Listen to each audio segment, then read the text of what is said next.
Hola, a continuación hablaremos sobre los derechos económicos, sociales y culturales. Los derechos económicos, sociales y culturales son los derechos humanos relativos a las condiciones sociales y económicas básicas necesarias para una vida en dignidad y libertad.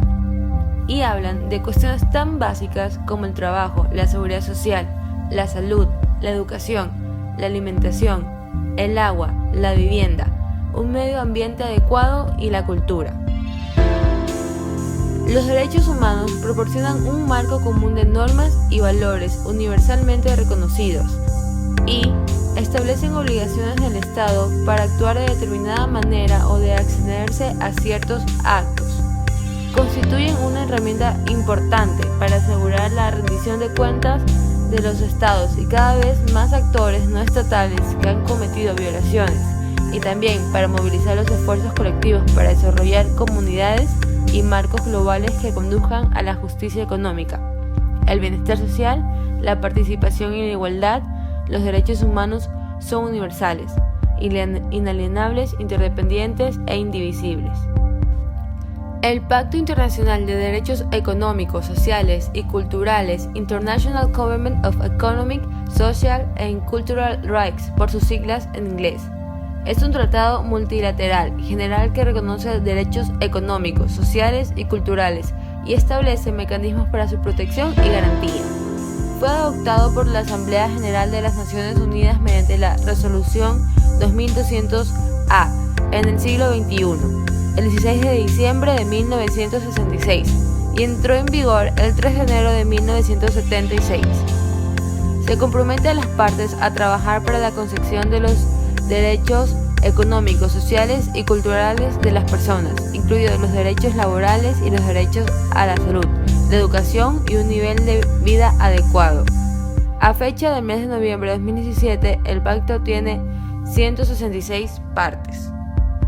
El pacto es parte de la Carta Internacional de Derechos Humanos junto con la Declaración Universal de los Derechos Humanos y el Pacto Internacional de Derechos Civiles y Políticos, incluida la última del primer y segundo protocolos facultativos.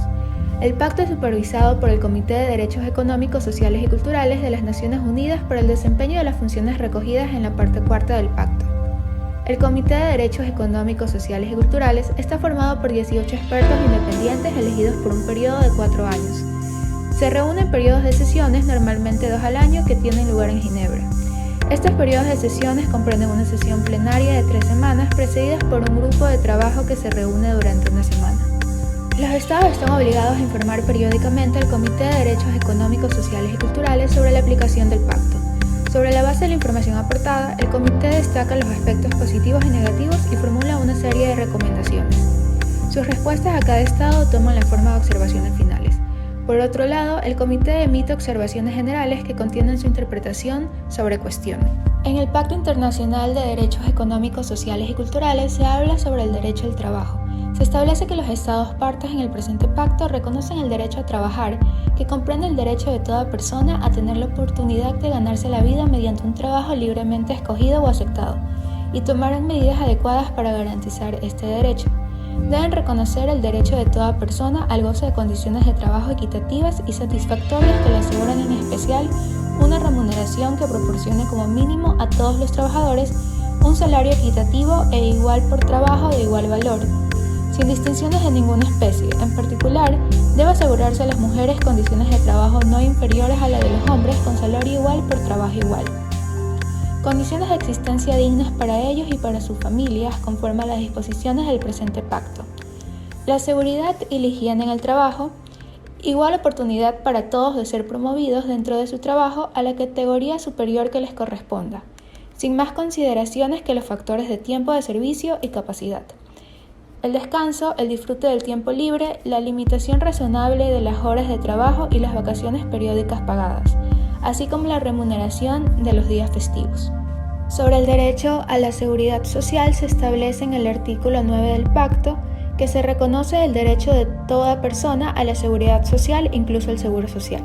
Se requiere que los Estados partes del pacto proporcionen algún tipo de plan de seguro social para proteger a las personas contra los riesgos de enfermedad, invalidez, maternidad, accidentes de trabajo, el desempleo o la vejez, para proporcionar a los supervivientes, los huérfanos y los que no pueden pagar la atención de la salud y para garantizar que las familias estén suficientemente soportadas. Sobre el derecho a la vida familiar, el artículo 10 del Pacto reconoce a la familia como el elemento natural y fundamental de la sociedad. Los Estados partes deben garantizar que sus ciudadanos sean libres de establecer familias y que los matrimonios sean libremente contraídos y no forzados.